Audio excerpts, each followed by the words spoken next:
Você pega hoje toda essa base chinesa que está vindo para cá, não é? A gente fala, tem muita gente assim, mas é uma invasão chinesa tirando emprego. Não, é uma invasão para criar um movimento da indústria se atualizar, de Uhum. trazer tecnologia para o consumidor. E diferente de algumas pessoas pensam, todas essas indústrias, elas estão construindo fábrica aqui no Brasil. Sim. Então, assim, elas vão gerar emprego, já estão gerando emprego. A gente está num processo de contratação vai chegar em 800 pessoas para fazer uma parte da linha de montagem. Uhum. E tem muita gente também fazendo a mesma coisa. Então, é um projeto, a gente fala, não é um projeto de curto prazo, que a gente vê aqui, importou o carro, fez a venda, agora aumentou o imposto, eu vou sair. Não, nós vamos agora abrir uma fábrica.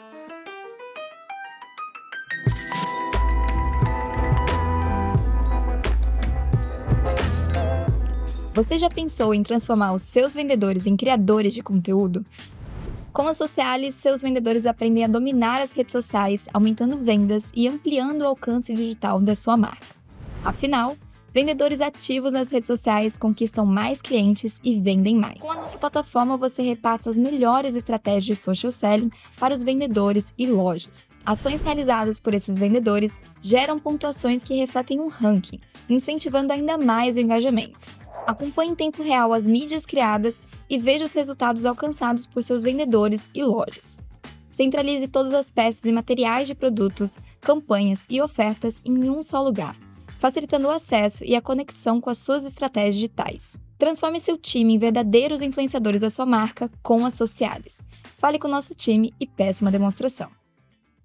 Olá, pessoal. Eu sou a Rafaela Guimarães, host e fundadora do podcast Marketing Negócios, aqui no Cubo Itaú, em São Paulo, em parceria com a Monk, para mais um episódio aqui do Marketing Negócios Podcast. Já fica aqui o convite de vocês ouvirem os outros episódios que a gente já lançou, com CRM Bônus, com Quinto Andar esse ano, que tá super bacana. Então fica o convite aí de vocês ou ouvirem e assistirem no Spotify, Apple Podcast ou também no YouTube do canal da Monk.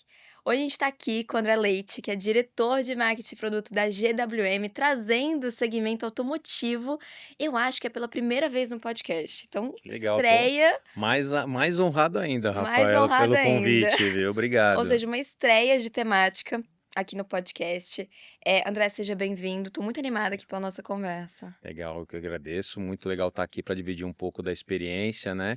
Apesar que quando a gente fala de GWM, já adiantando uma das coisas que a gente conversou antes de começar, estamos ainda engatinhando. Vamos fazer Uhum, 2 anos de Brasil em abril, né? Que a gente considera emissão de nota fiscal. sim. Então, assim, tem bastante coisa para falar, mas o tempo foi bem curto, Aham. né? Somos uma criança ainda, né? Mas o segmento você já está há um bom tempo. Sim, eu É. tenho mais de 25 anos de segmento automotivo, né? Comecei na Ford, né? Passando por várias áreas, comecei em finanças, pra você ter uma ideia. Olha. Passei por várias controladorias e depois foi para as áreas comerciais, aí aprender todas as disciplinas, a parte de brand management, a parte de Uhum. varejo, Vendas, parte de marketing. estratégia, fui regional de vendas. Então, assim, no final foi uma experiência muito boa, que aí agora eu tô com a GWM para estar fazendo desse projeto aí uma coisa Que diferente para o legal. Brasil. E, bom, dessa experiência no setor, como que você avalia o momento que a gente está hoje no segmento? De desafios, de educação do consumidor, de comportamento do próprio consumidor. Como que você avalia o momento do segmento hoje? Eu acho que o segmento a gente está numa uma situação um pouco parecida quando a gente teve a abertura de mercado lá atrás, que a gente tinha sempre aquelas 4 montadoras tradicionais, Uhum. e aí teve aquela queda de imposto de importação, aí veio Toyota, veio as japonesas, veio o coreano, veio um monte de gente, e isso causa um rebuliço, né? Causa uma mudança no mercado. As pessoas, quem está aqui hoje tem que se atualizar, tem que perseguir, porque o consumidor brasileiro, isso é tradicional, histórico, ele tem vontade de ter o que os outros têm lá fora. Ele não tem essa questão de por que que lá pode acontecer e aqui não. Então, quando você tem um movimento que agora está acontecendo de novo, que tem eletrificação, tem muita tecnologia, você pega hoje toda essa base chinesa que está vindo para cá, não é? A gente fala, tem muita gente assim, mas é uma invasão chinesa tirando emprego. Não, é uma invasão para criar um movimento da indústria se atualizar, de Uhum. trazer tecnologia para o consumidor. E diferente de algumas pessoas pensam, toda essa todas essas indústrias, elas estão construindo fábrica aqui no Brasil. Sim. Então, assim, elas vão gerar emprego, já estão gerando emprego. A gente está num processo de contratação vai chegar em 800 pessoas para fazer uma parte da linha de montagem. Uhum. E tem muita gente também fazendo a mesma coisa. Então, é um projeto, a gente fala, não é um projeto de curto prazo, que a gente veio aqui, importou o carro, fez a venda, agora aumentou o imposto, eu vou sair. Não, nós vamos agora abrir uma fábrica. Uhum. Então, meados desse ano, a gente já começa a construção de algumas unidades, várias unidades de protótipo, para chegar e começar a entregar um carro made in Brasil. Não, muito legal. E dentro dessa sua experiência, você passou por diversos lançamentos, né, de veículos, produtos, né, olhando ali para muita tecnologia. Eh, Como que é, do ponto de vista tanto de marketing quanto produto, o desenvolvimento no sentido de como que a gente vai pensar esse lançamento, como comunicar isso para o público? Conta um pouquinho dos bastidores dessa Sim, construção, sim. até para explicar para o nosso público como que funciona dentro desse segmento. Eu acho que tem alguns pontos chaves que um pouco do que era antes e o que a gente está tentando construir hoje, tá? Para tentar fazer uma analogia para você. A indústria automobilística no passado era muito caracterizada por um lançamento num certo momento do tempo. Então você fazia aquela questão da TV Globo, comprava aquela grade de TV, ia lá e fazia a presença, chegou, né? E meio que desaparecia. Aí você deixava isso dentro de um fluxo de vendas, de varejo, etc., que é uma outra linha na parte de marketing e comunicação. Hoje, com os diversos canais que você tem de digital, out of home, você tem a possibilidade de criar uma coisa que vai ter uma longevidade, uma construção melhor de marca e de produto para o consumidor. Uhum. Então é muito bom você trabalhar em marketing hoje em dia, porque você tem muito mais ferramenta para você não só fazer aquele pico de TV aberta, mas você também continuar trabalhando tanto a parte do chegou, mas também explicar mais o produto. Os produtos estão muito mais complexos do que 10 anos atrás, 15 Sim. anos atrás. Então, para o consumidor, por mais que ele queira as novas tecnologias que eu estava falando para você no começo, mas ele tem uma questão de entendimento dessas tecnologias. E isso é um dos desafios que a gente tem hoje grande na GWM, porque não é só a eletrificação que gera muito desconhecimento. Você tem todos os sistemas de segurança, né? Que as pessoas falam assim, mas como é que funciona isso? O carro breca sozinho, o carro me avisa que está vindo outro carro e para, uma bicicleta. Então, é um nível de conhecimento que você tem que fazer e você ter essa questão de multiplataforma ajuda bastante para você, mas é um desafio, Sim, porque parece que a tecnologia andou mais rápido do que você consegue distribuir conhecimento. sim. Então, você está nesse looping para chegar e conseguir fisgar o consumidor e ele entender você para você virar uma opção de compra e a gente realizar a venda. Sim, e toda hora surgem novos canais, novas oportunidades de conteúdo, novas estratégias, é um acúmulo de informações, então pode acontecer muito de mitos, né, sobre temáticas como essa, por exemplo. Então fica o desafio ainda maior de como estruturar uma estratégia olhando para isso, Exato. né. E aí o que acontece, eu estava falando outro dia com o pessoal lá, eh, nessa questão que a gente está hoje do Brasil, de marcas com muita tecnologia e outras que estão atrás, o que que acaba acontecendo? As outras marcas começam a desacreditar sua tecnologia como forma de reagir. Porque na indústria automobilística é um ciclo de produto que você vai demorar de 2 a 3 anos, né, para resolver algumas coisas que são fundamentais da plataforma do carro ou do SUV. Então, demora. E como você tem gente já na frente, o jeito de você reagir é você falando mal, vamos chamar assim.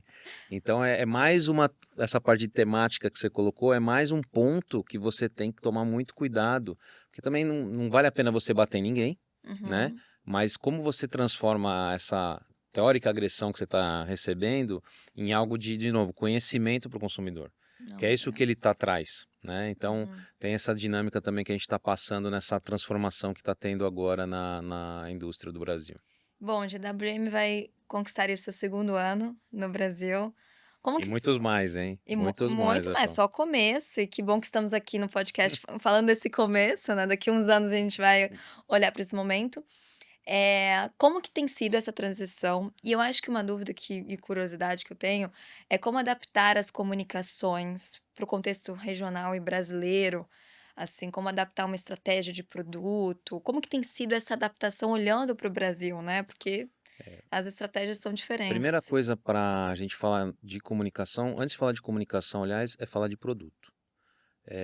O brasileiro ele tem demandas específicas na regulagem, vamos dizer assim, no design do produto. Uhum, Então, não é simplesmente pegar e algumas marcas fizeram isso, o produto de lá e colocar. Então, no uhum, nosso caso, a gente teve ajustes grandes de suspensão nos veículos, tá? Porque dá muita diferença. Nosso piso é completamente diferente do resto do mundo.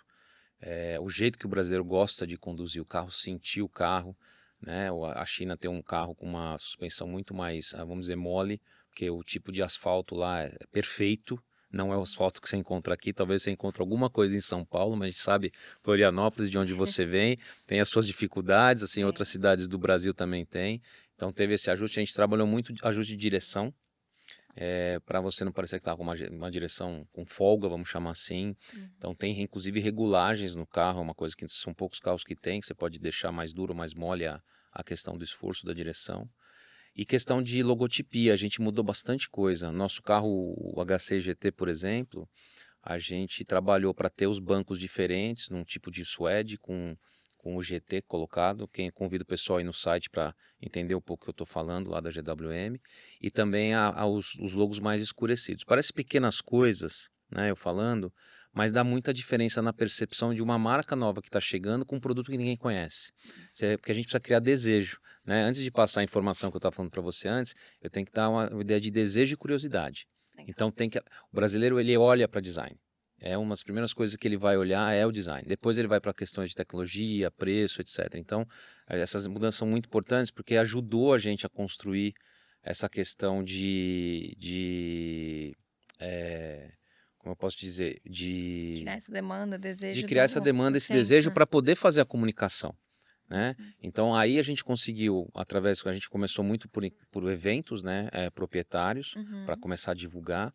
A gente teve uma estratégia de começar a eleger os parceiros de negócio, né, os vulgos concessionários, a gente gosta de falar que são parceiros, são poucos, são por volta de 28 grupos, para eles serem os representantes dessa chegada, dessa marca que está chegando nas regiões. uhum, Né? E aí construir isso de uma maneira para gerar o sucesso que a gente está tendo hoje. Então, foi um pouco do que a gente acabou construir. E aí você começa a trazer campanhas de produto, você começa a trazer campanhas de sustentação, aí você vai fazendo marketing mais tradicional. Mas uhum, a chegada é muito importante, você ter proximidade. Um ponto que foi muito forte para a gente é pegar e traduzir essa experiência em segurança. Ainda legal. mais porque alguns ainda carregam o histórico de marca chinesa, aquela coisa. Uhum, Mas a marca chinesa não tanto no produto, muito na parte de pós-venda. Né? uhum, Então a parte toda nossa a gente se preocupou muito abastecimento de peça. A gente falou e isso acontece até hoje. A gente trouxe muito mais peça no começo do que carro, porque era uma preocupação para a gente poder abastecer. Aprendemos bastante com algumas peças que a gente achava que tradicionalmente iam ter uma demanda maior, tiveram menor, outras tiveram maiores, né? uhum, Porque o carro ele tem uma dinâmica diferente. A parte de serviço também, de poder estar fazendo uma oficina remota. Então, depende do serviço, a gente vai até a casa do cliente. uhum, Jornada também, a gente trabalhou bastante em digital, então tudo para a questão de dar segurança. A gente fez uma parceria grande com o Mercado Livre, né? Nós começamos o e-commerce por lá legal. e foi muito bom a gente poder ter essa associação com uma marca que tem prestígio para também entregar isso pro Uhum. nosso consumidor, uma segurança que ele está comprando uma marca que tem aí seriedade, porque está se associando com outras marcas Hum. sérias. E teve uma etapa de muito estudo para entender também as exigências, características, e até dores do público brasileiro também. Como é que foi essa etapa, né? Porque tudo isso que você está falando foi com É, base em olhar muito público, né? sim, a gente olhou, mas tem um fato que a gente costuma falar. Eu estava olhando ontem um material desse, que é muito legal a sua pergunta, que a gente falou no primeiro evento, que é uma marca brasileira feita por brasileiros com a tecnologia da matriz. Então, Legal. assim, é muito legal de olhar, porque muito do que a gente colocou em prática nas mudanças, seja ela no produto, ou na questão do conceito da comunicação, é uma base de profissionais com muita experiência de indústria. Né? Você mesmo estava perguntando no começo, né? Eu com 25 anos aí de experiência, e tem outros também. E que foi legal na construção da equipe é que a gente trouxe pessoas de outros segmentos. Então a gente Uhum, teve gente que veio de locadora, Localiza, veio de Amazon, de outros tipos de indústria. E isso criou uma coisa muito diferente do que a gente está acostumado. Eu mesmo foi uma experiência nova, né? De conhecer pessoas que não estão acostumadas a trabalhar naquela vertical do Uhum. É automotivo, né? uma diversidade de E experiências e você começa a visões, né? trazer outras coisas, né? Legal. Então você pega nessa parte, fazendo uma analogia mais simples, mas assim, essa questão da Amazon, entrega e tal, nosso carro a gente entrega na sua casa. Uhum. Então você não precisa nem ir na concessionária. Você pode fazer a abertura do pedido do e-commerce, a gente termina com um boleto para você fazer o pagamento e você pede para entregar na sua casa. São poucas marcas que dão esse tipo de experiência e faz muita relação com esse tipo de pessoa e cultura que acabou mesclando aí desde o começo da operação, né? Que apesar da gente ir para quase 2 anos, a gente tem aí um pouquinho mais de 3 anos de Brasil. Sim, Então teve um ano aí, pegando um pouco da sua pergunta, de estudos sim. de alguns detalhes aí que fizeram a diferença para a gente chegar onde a gente está hoje. E você toca marketing e produto hoje, e foi muito interessante que você trouxe, que começa por produto.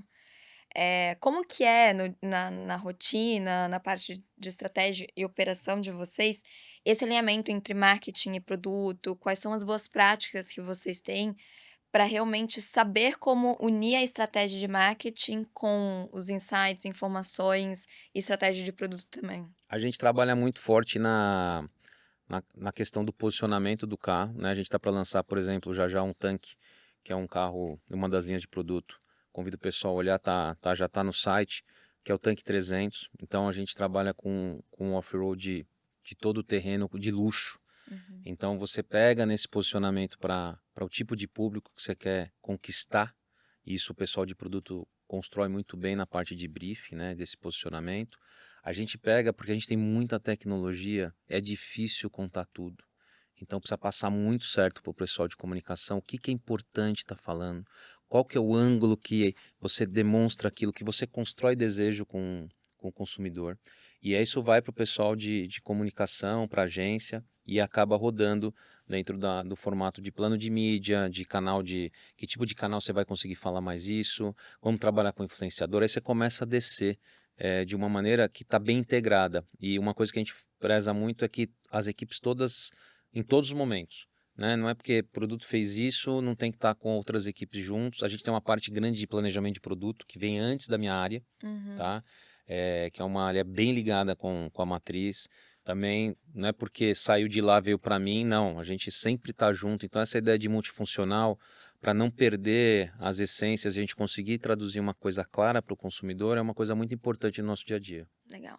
E você falou de produto, informações e abordagem. Carros elétricos é algo que ainda é novo no sentido de percepção do consumidor. Aí você deu contexto também que a concorrência acaba explorando, os mitos, talvez, enfim, Sim. outros pontos. Quais são os maiores desafios que você vê dessa temática aqui no Brasil? E quais são as estratégias que vocês vêm adotando para trazer essa educação e informação?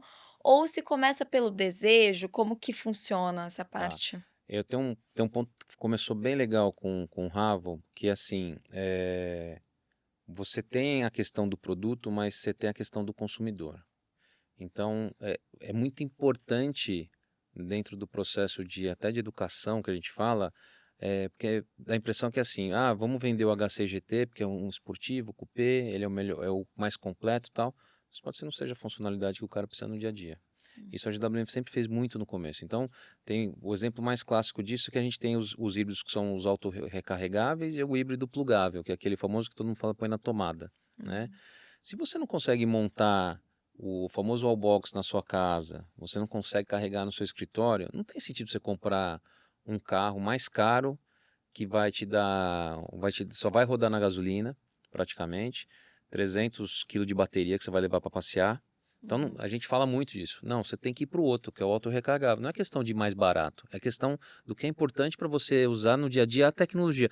Porque quando você traz coisa nova e você compra achando que você está comprando o melhor que tem, vamos chamar assim, Uhum. e não acontece, você quebra a expectativa e gera frustração.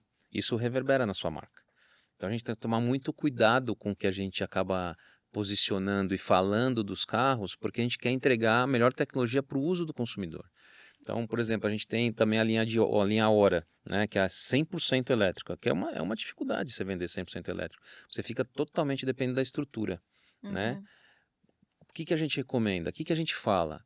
Você é um carro que se você tem 2 carros na casa, não tem sentido você ter um outro a combustão, né? Vale a pena você ter um 100% elétrico, obviamente você tem que ter lugar para carregar também, Uhum. mas vai te gerar uma outra experiência, um uso no dia a dia que é muito melhor. Eu brinco com as pessoas assim: "Pô, você quer pagar 50 centavos o quilowatt-hora ou você quer pagar R$ 6 o litro?", Uhum. né?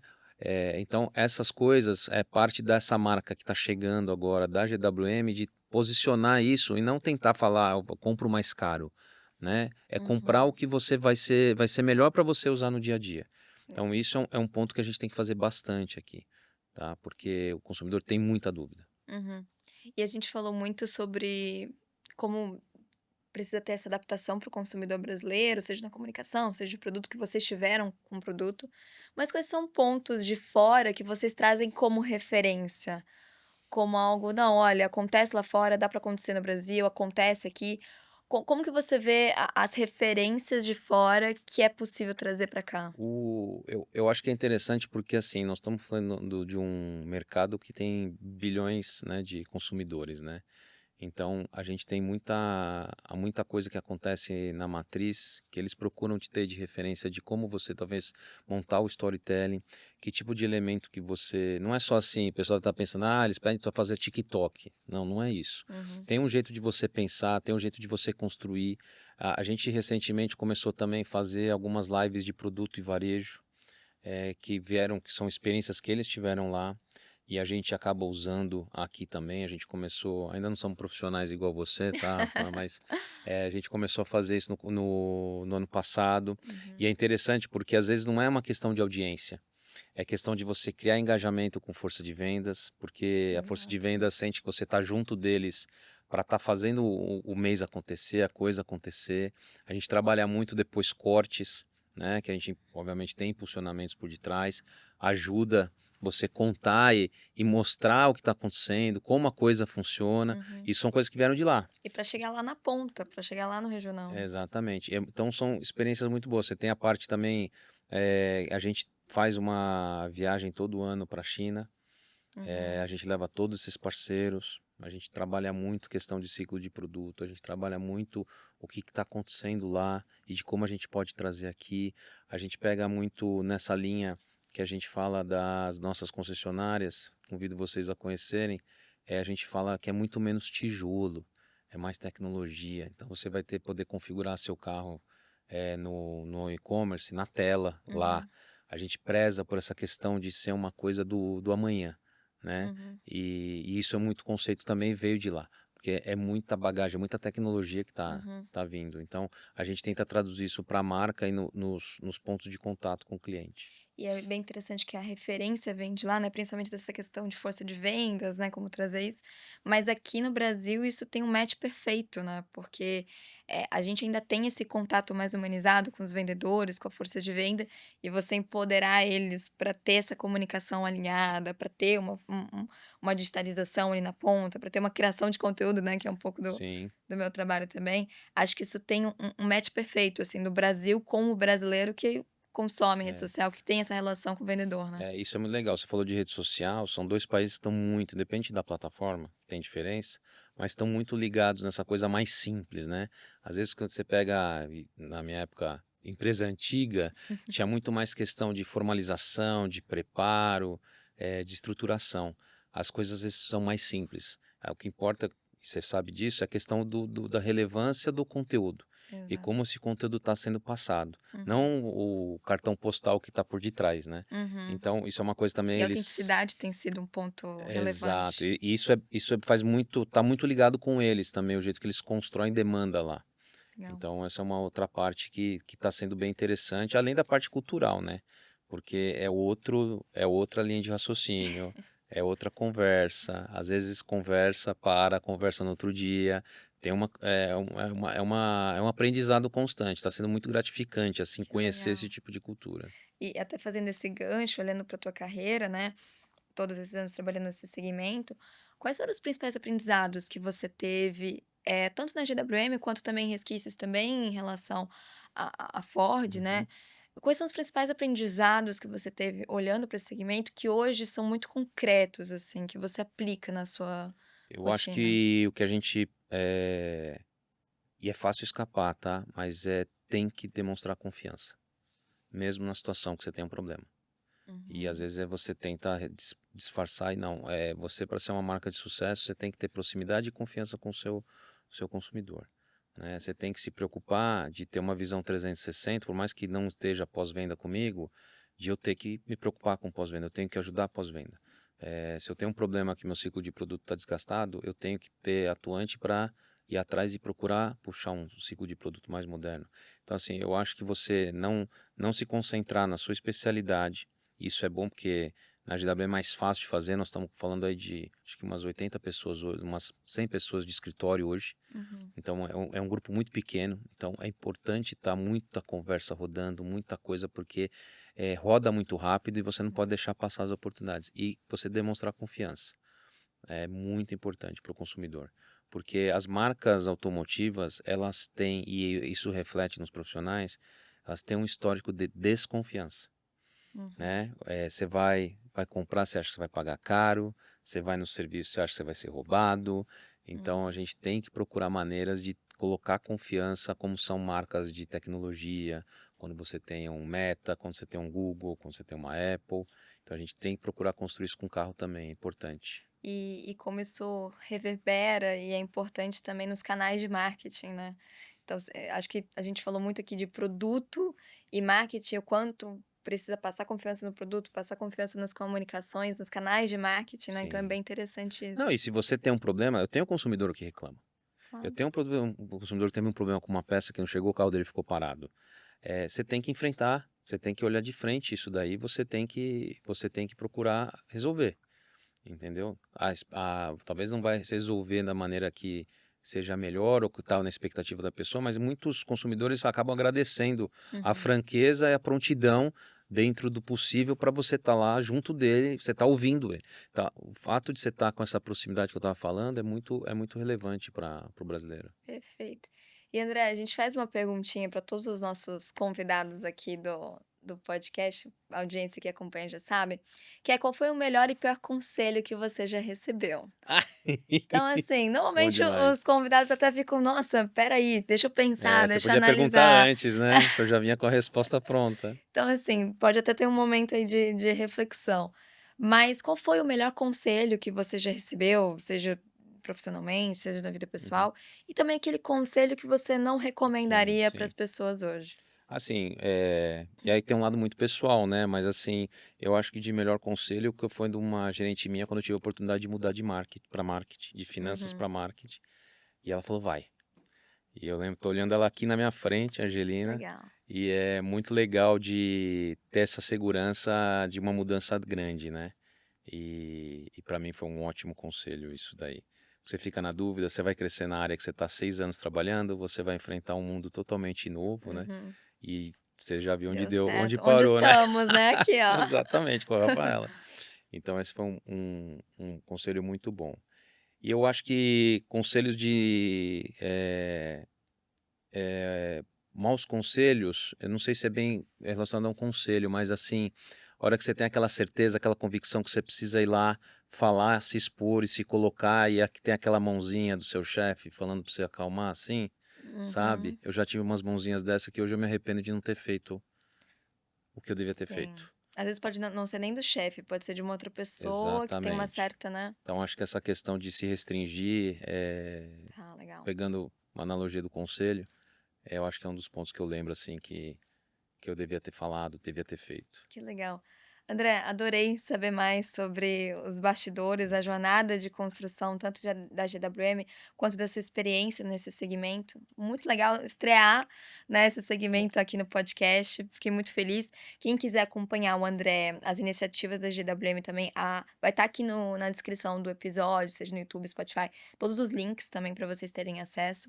André, muito obrigada. Mensagem final aí para nossa audiência.